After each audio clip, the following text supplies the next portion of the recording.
ये भूतों की कहानी मात्र मनोरंजन के लिए बनाई गई काल्पनिक रचना है, जिसका उद्देश्य किसी की भावनाओं को ठेस पहुंचाना नहीं है। मध्य रात्रि की आखिरी बस रात के 12:30 बज रहे थे। पहाड़ी कस्बे की सड़कों पर ठंडी हवा अजीब सन्नाटे के साथ बह रही थी। बस स्टैंड पर सिर्फ 2 बल्ब टिमटिमा रहे थे, जैसे थके हुए पहरेदार। यही वो जगह थी जहां आरव अपनी आखिरी बस का इंतजार कर रहा था। बस नंबर 13, जो आधी रात को शहर के लिए निकलती थी। लोग कहते थे कि ये बस भूतिया है, लेकिन आरव हंसकर टाल देता। वो शहर में अपने हॉस्टल लौट रहा था और उसके पास कोई और साधन नहीं था। मोबाइल में सिग्नल नहीं आ रहा था और चारों तरफ घना अंधेरा पसरा था। तभी दूर से इंजन की बहुत धीमी सी घरघराहट सुनाई दी। आरव ने सिर उठाकर देखा। धुंध के बीच से हेडलाइटें उभरी, पीली, धुंधली और किसी तरह टूटी हुई, बस जैसे किसी गहरी खाई से निकलकर आ रही हो। वो धीरे धीरे स्टैंड पर रुकी। दरवाजा चरचराहट के साथ खुला। शहर? आरव ने पूछा। ड्राइवर ने सिर्फ सिर हिलाया। उसका चेहरा अंधेरे में ढका हुआ था, बस उसकी आंखें थोड़ी चमकती लगीं, अनैसर्गिक रूप से। आरव थोड़ा झिझका, पर सवारी तो उसे करनी ही थी। वो बस में चढ़ गया। अंदर काफी ठंड थी, अजीब तरह की, जैसे किसी बर्फीले कमरे से आ रहा हो। सीटें धूल से भरी थीं, कई जगह फटी हुई। बस में कुल 4 यात्री बैठे दिखाई दे रहे थे, सब अलग अलग कोनों में चुपचाप अपनी जगह पर जमे हुए। आरव पीछे की ओर जाकर बैठ गया। बस चल पड़ी। पहाड़ों की राहें घुमावदार थीं। बस गहरी खामोशी में आगे बढ़ रही थी। न ड्राइवर बोलता, न कंडक्टर दिखा। सिर्फ इंजन की आवाज, जो किसी घिसे हुए सांप की फुफकार जैसी लगती थी। सामने की सीट पर बैठा एक यात्री सिर घुमाकर आरव को देखने लगा। उसकी त्वचा बिल्कुल सफेद, आंखें गहरी खो जैसी। आरव ने नजरें हटा ली, लेकिन वही यात्री कुछ देर बाद फिर देखने लगा। इस बार मुस्कुराया भी, पतली डरावनी मुस्कान।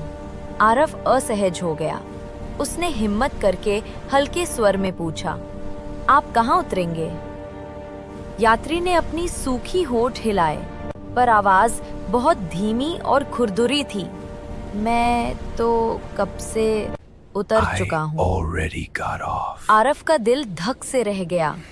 वो कुछ बोल पाता इससे पहले यात्री ने धीरे से सिर झुका लिया और फिर बिल्कुल स्थिर हो गया, जैसे फिर से निर्जीव। ठंडी हवा उसकी गर्दन से टकराई। उसने मुड़कर देखा तो खिड़की के बाहर कुछ नहीं था, बस काली खाई और धुंध। और फिर धप, कुछ शीशे से टकराया। एक हाथ, सफेद, खून से टपकता, जैसे किसी खाई से बाहर निकलने के लिए बस की खिड़की पकड़ने की कोशिश कर रहा हो। आरव घबरा गया। उसने आंखें बंद कर ली।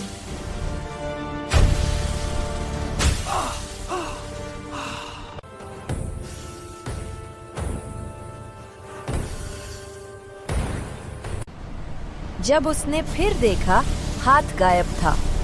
ये क्या हो रहा है? उसने फुसफुसाकर खुद से पूछा। तभी बस में लगे छोटे स्पीकर से कर्कश आवाज आई, स्टैटिक की तरह। फिर एक फुसफुसाहट। अगला स्टॉप मृत यात्री। आरव का खून ठंडा पड़ गया। उसने आगे देखा। ड्राइवर की पीठ अजीब तरह से टेढ़ी लग रही थी, जैसे उसकी हड्डियां सही जगह ना हो। बस अचानक झटके से रुक गई। एक ऊंची परछाई जैसी आकृति दरवाजे से अंदर आई।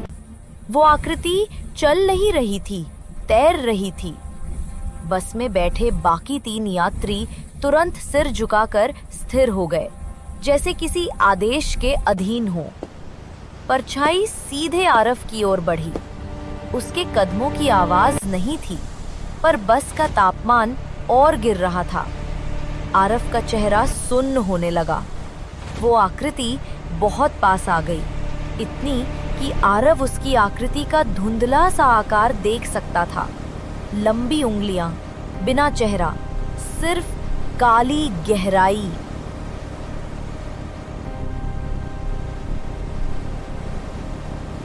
अचानक उसने अपनी ठंडी उंगली से आरव के कंधे को छुआ। एक पल के लिए आरव का दिमाग सुन्न हो गया।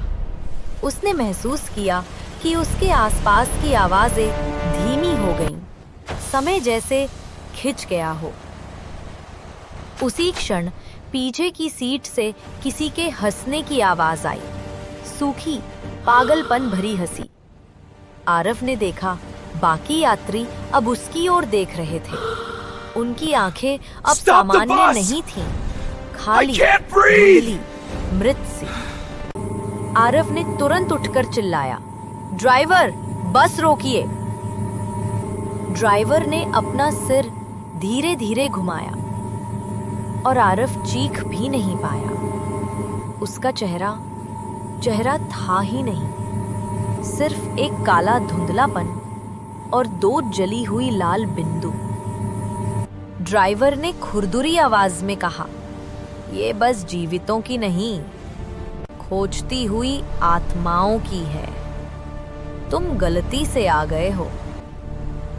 बस फिर चल पड़ी, लेकिन अब पहाड़ी सड़क पर नहीं। खिड़की के बाहर कुछ भी नहीं था, ना पहाड़, ना सड़क, ना पेड़, बस अंतहीन काला अंधकार, जैसे बस किसी और दुनिया में उतर चुकी हो। आरव चिल्लाया, सीट पकड़कर दरवाजे की ओर भागा, लेकिन दरवाजे पर वो परछाई खड़ी थी, जैसे उसे जाने नहीं देना चाहती। चारों ओर से आवाजें गूंजने लगी, रुको, यही रहो, हमारे साथ। बस के अंदर के यात्री अब अपनी सीटों से उठ रहे थे, धीरे धीरे, कठपुतलियों की तरह। उनकी चालों में जीवन नहीं था, पर नजरें भयानक थीं। वे उसे घेरने लगे।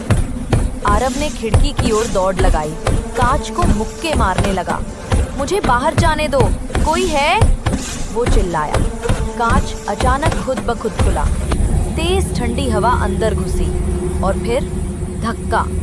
आरव बाहर गिर गया, लेकिन सड़क नहीं थी। नीचे सिर्फ धुंध थी, घनी, सफेद और ठंडी।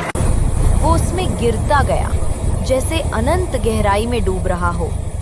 अचानक उसकी आंख खुल गई।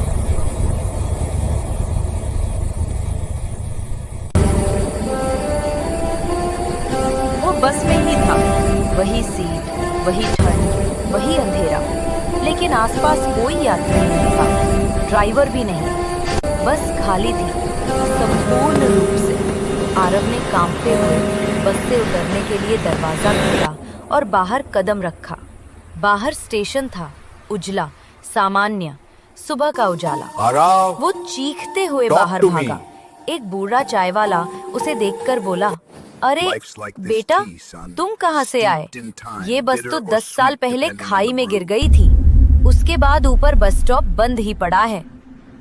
आरव के पैरों तले जमीन खिसक गई। उसने पीछे मुड़कर देखा। बस स्टैंड खाली था, कोई बस नहीं, कोई आवाज नहीं, बस एक सिहरन भरी फुसफुसाहट, जैसे हवा के साथ आई हो।